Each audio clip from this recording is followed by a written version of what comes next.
Ang guhit na para sa akin pagdadaig ipagsapalaran sa mga katatan ang pinagulat kaya naman check na saga.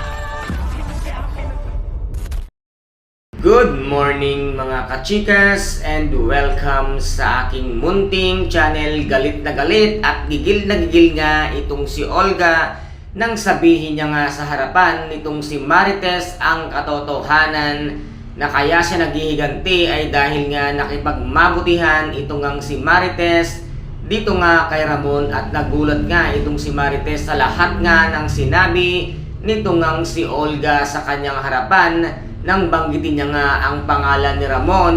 At sinabi nga dito nitong si Olga na higit pa sa kapatid ang tinuring niya, ngunit natatraidor nga daw siya. Baka hindi mo alam, Olga, ikaw ang siyang tunay na traidor dito at ngayon ay magwawakas na ang iyong buhay dahil nga sa ginawa mong pananakit dito nga kay Marites at kay Tanggol, dahil bibilangin na ang mga oras na ikaw nga ay susumakabilang buhay na dahil hindi papayag ang isang Tanggol na magwagi ang isang katulad mong masahol pa sa demonyita, kung kaya't dito nga ay napilitan na itong ngang si Marites na gamitin ang baril at kinalabit niya ang gatilyo, kung kaya't dito nga ay si Marites ang siyang tumapos ng buhay nitong ngang si Olga. Kaya guys, ito po ang ating pakaabangan sa mga susunod na episode dito nga sa FPJ ang Batang Quiapo. At kung nagustuhan po ninyo ang aking videos for today,